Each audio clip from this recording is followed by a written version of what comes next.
Welcome to the Core Connection. I'm Mira Rubin here with you on Enlightened World Network. And today's topic is quantum shifts.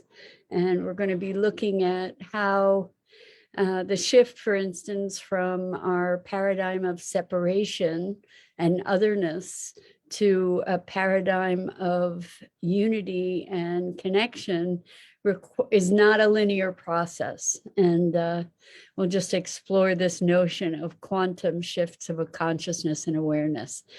Anyway, before we get started, I think it'll be a fun conversation, but before we get started, let's take a minute or two to get present. Let's take a deep breath in through your nose and hold it.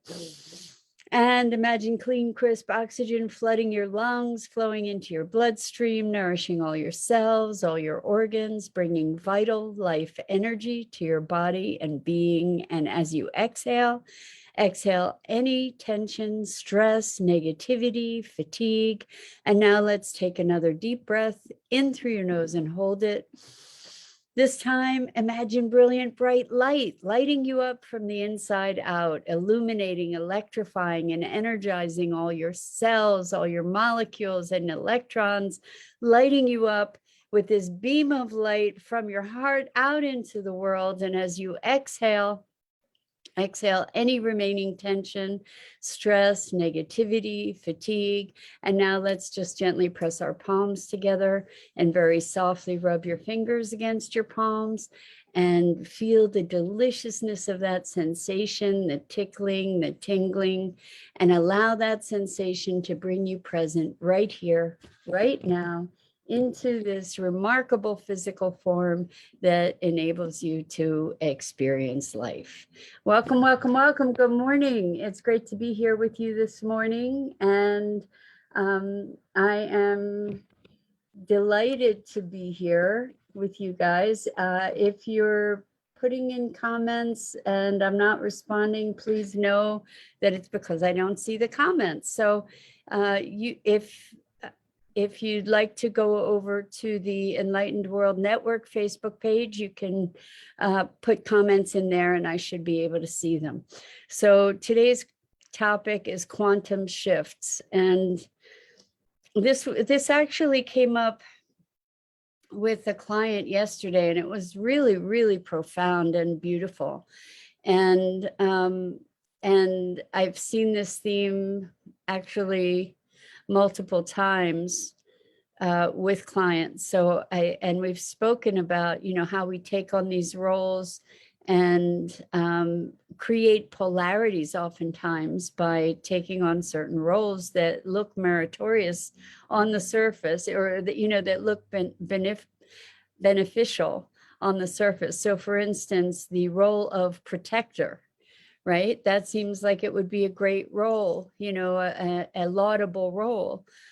And the thing about protector is that it's defined by the requirement to protect, meaning that it is founded in a paradigm of danger, right? So when we look at the pervasiveness of some of our assumptions around separation, because what we're really talking about is movement from a paradigm of separation to a paradigm of connection. And so much of what is ingrained in our culture is defined by polarity. And you could say, in a way, our existence by its nature is defined by separation, right? Because we have the experience of being individuated beings, right? So by definition, there's this separateness.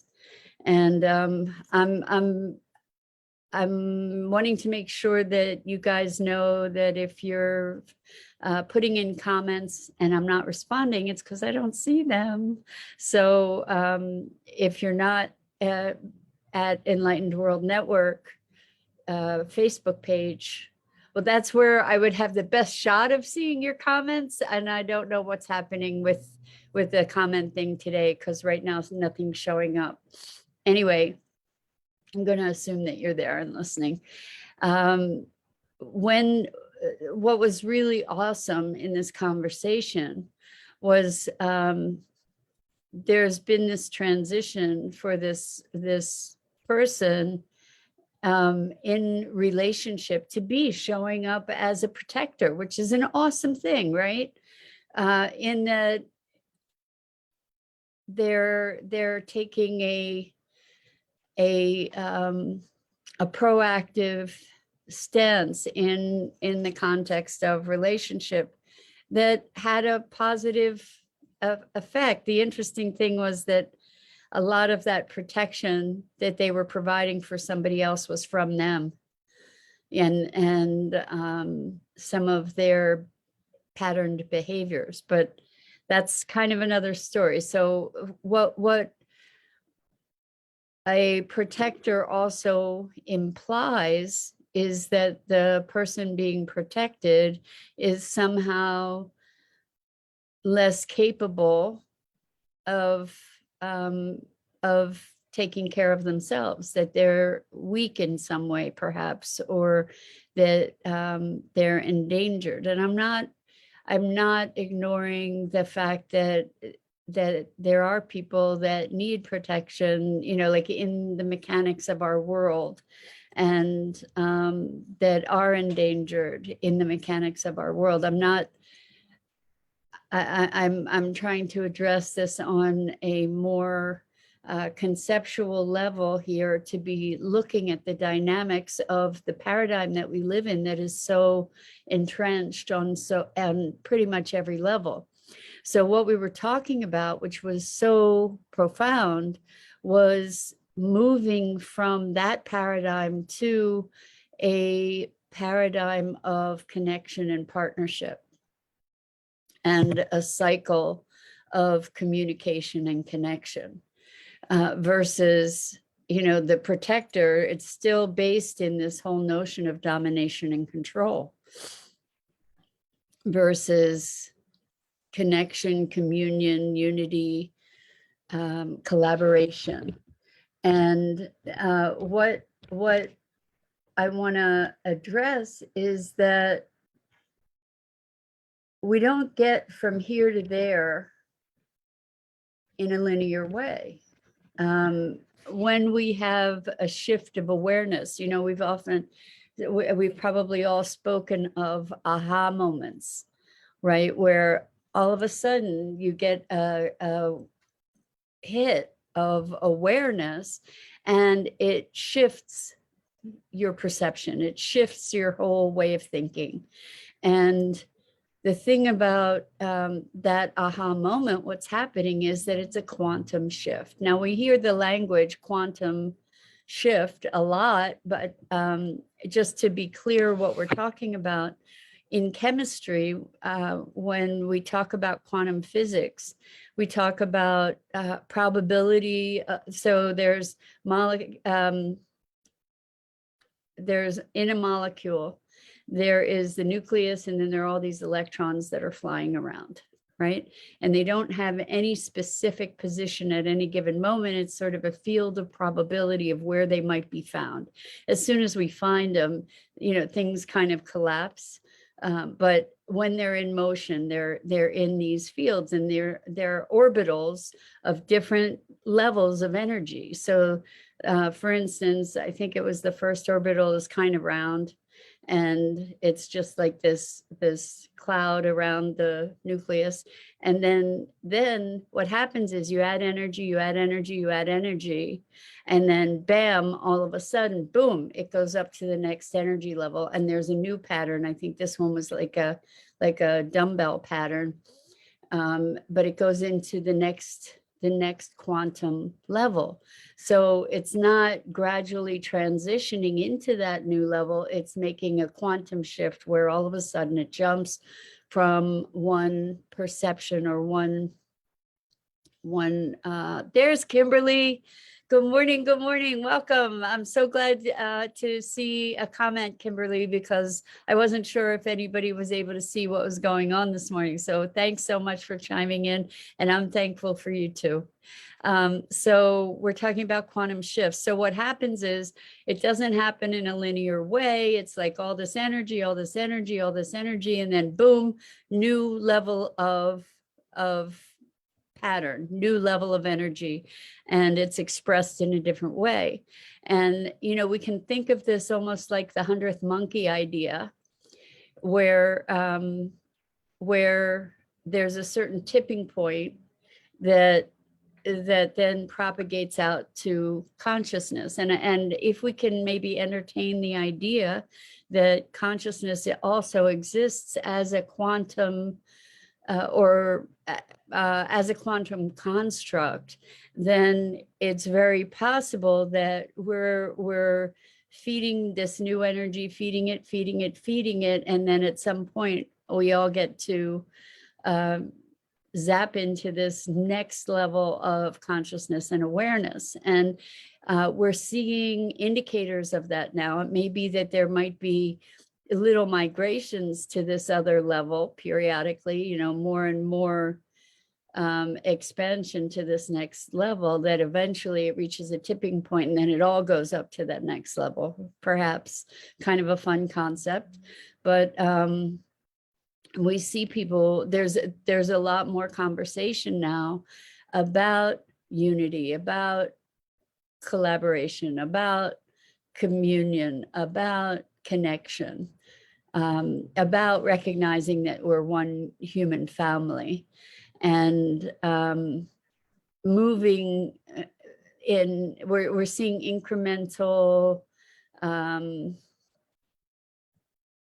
indicators that there is something going on about our whole shift from domination and control to collaboration, right? There's more and more conversation about it. There's more and more energy building about it, right? And while it looks like there's incremental change, still within that conversation about unity, we still reside fundamentally in a world that is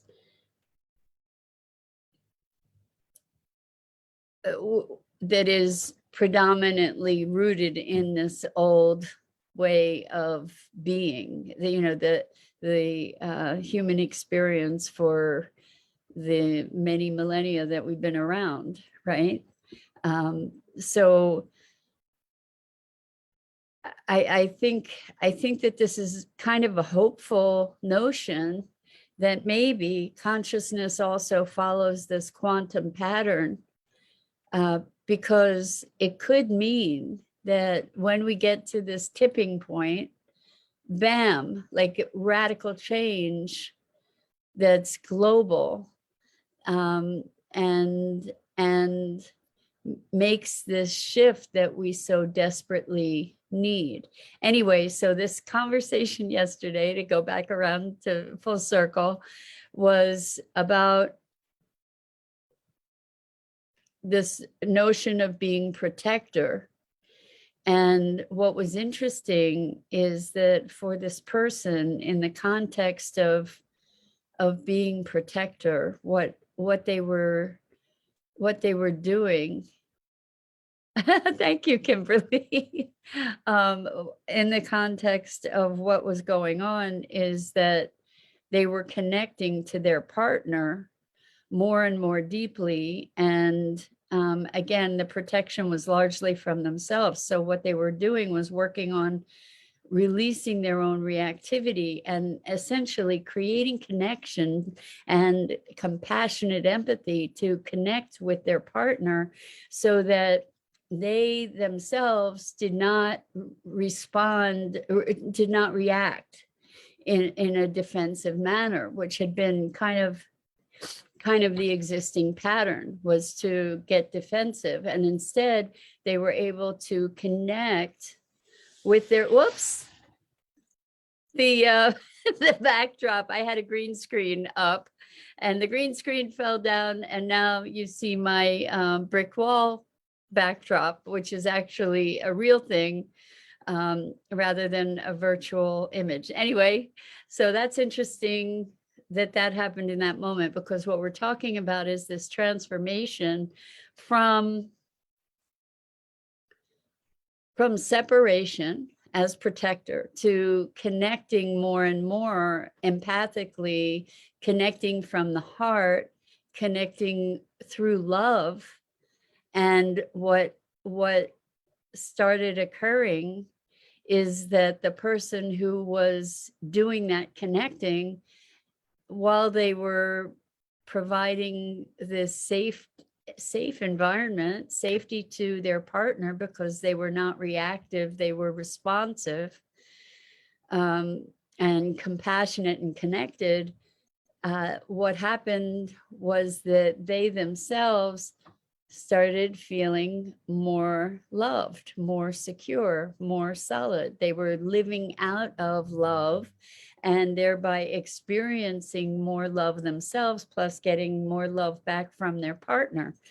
And so it moved, what we were talking about yesterday was moving from this paradigm of protection, which is again, this hierarchical kind of thing, to partnership, to this cycle of connection.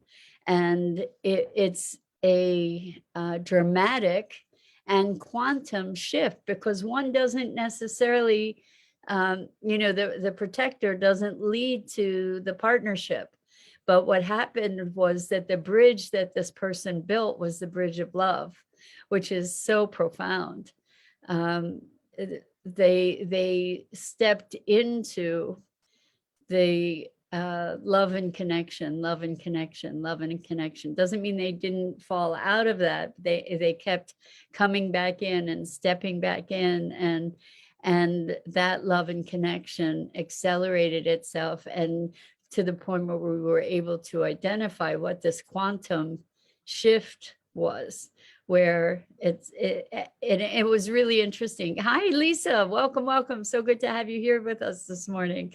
So this was awesome. This was I'm going to share the process because it was so cool. So there were two, and it's kind of an NLP technique. But so the person that I'm talking about, so courageous, I have to say, to be confronting these things so diligently and consistently. So they were talking about how they wanted to be in this state of connection all the time. And, what could we do around that? And so it was really funny. I said, okay, so do you experience that feeling of connection? Yes, I can experience it. Great. And where do you feel it? What does it feel like? What are you aware of? Okay, great. Can you experience the state of disconnection? Yes. How does that feel? Not good. And okay, so are you still in the state of disconnection? Yes. Okay, so go back to connection. How does that feel? Feels great. It feels really expansive. It feels wonderful. And so I said, great, can go back to feeling disconnection. How does that feel? Terrible, not so good. And we went back and forth and back and forth and back and forth and back and forth. And I was waiting for them to tell me, to use some expletives to tell me where to go. And finally, they were in the state of connection. I said, okay, great. Go back to the state of disconnection. And they said, no. And I just get chills right now to be remembering that, because here they got to be able to experience, I've got goosebumps all down my arms now. They were able to experience the contrast. here's the connection, here's the disconnection, here's the connection, here's the disconnection, here's the connection, disconnect. And the disconnection just really felt nasty. And so the thing is that they really recognized that they had the choice, that they had the ability to choose connection, disconnection, until finally they said, no, no more disconnection. Why do that? Why would I want to? You know, they didn't even have to go into that conversation. It was just like, no, I'm done with this connection. I had enough of that. And it was so simple and yet so profound, you know, to just allow them to make that choice in body and soul, you know, to be able to have them in a very conscious state pattern this thing back and forth. And it's like, till they get to the place where they can say, no, I don't need that. It's not happening to me. You know, it's something that I allowed to happen, and I don't need to entertain that anymore. So that was, it was kind of, well, it was very magical and kind of miraculous and wonderful. And you know, I'm so Kimberly says it's happening for me. I don't know if you're one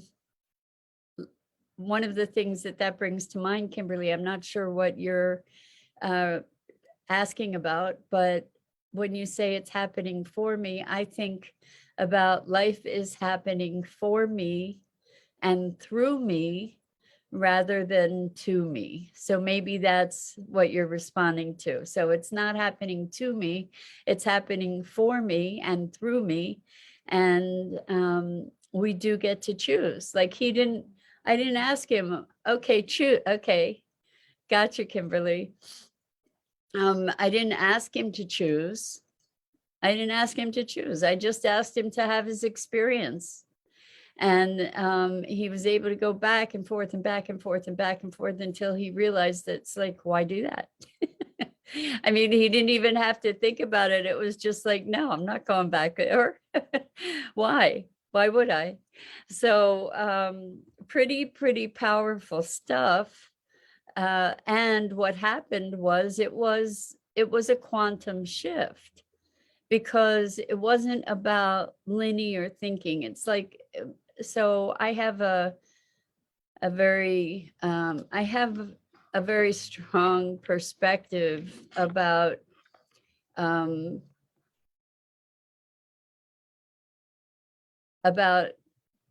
lot of therapy approaches that are not particularly oriented about toward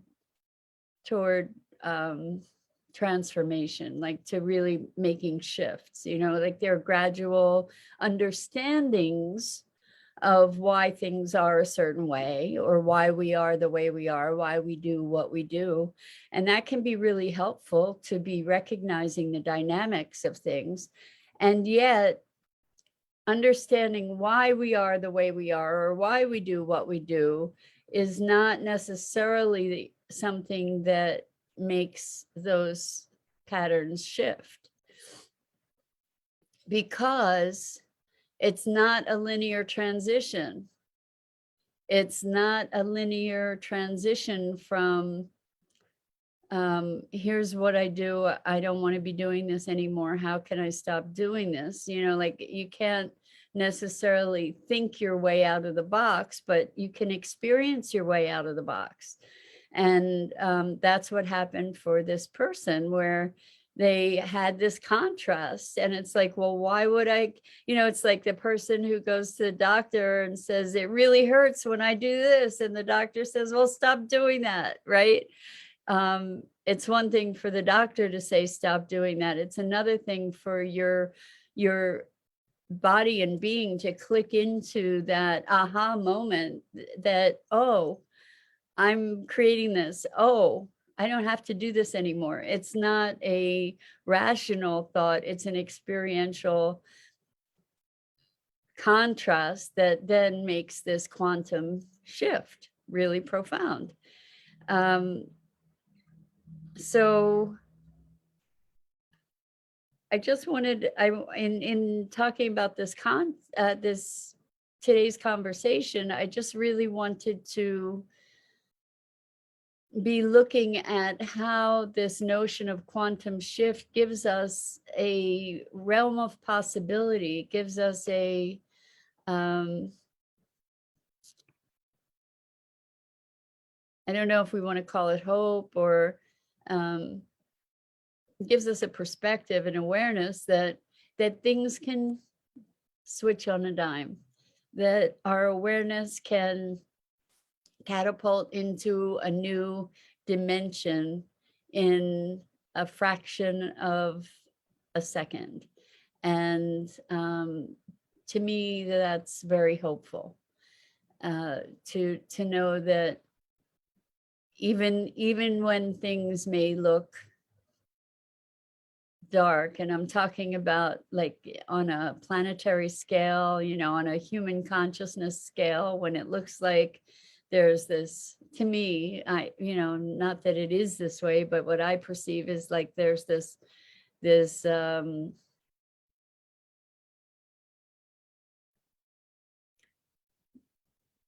interchange of light and dark going on right now that is pretty intense. And it often feels to me like a battle that can shift in a heartbeat. And I find that really hopeful, to know that each of us, as we are evolving our consciousness, as we are evolving our awareness, as we're putting toes into this new paradigm of unity and connection and expansive consciousness, that it's feeding that energy field to give us the oomph to get to that next level of consciousness collectively. So may or may not be true, but I'm gonna, that's my story, and I'm sticking to it, at least for this moment, as one of my hypotheses, shall we say. And Kimberly says, healing of memories and change of perception. Exactly. That's what I work with people with all the time, is shifting our perspective and shifting our perception. When we shift our perception, we shift our reality. And it's very, very fun stuff. Kimberly says, I'm going with it too. Thank you for that, Kimberly. So I think that's it for today. Hey, Bernadette, so glad you chimed in. You too. Have a wonderful day, everybody. I'm Mira Rubin. This is the Core Connection, and I go live here on the Enlightened World Network Facebook page each weekday morning at 9 a.m. Eastern. And it is my joy and pleasure and privilege to be here with you. And Kimberly, I'm so glad that you're part of this wonderful, wonderful community here. And April, so glad you chimed in. Wow, welcome. I don't think I've seen you here before. And please, guys, check out the other awesome programming on Enlightened World Network's Facebook page, and Enlightened World Living, and EWN One with the Earth. Lisa says, perception is everything. Well, perception is certainly our interface to everything, right? Rosalind, you made it. Hello, good morning. So glad you chimed in. Thank you. All right, everybody. So much love to you. And I hope I get to see you again here really, really soon. Have an amazing day.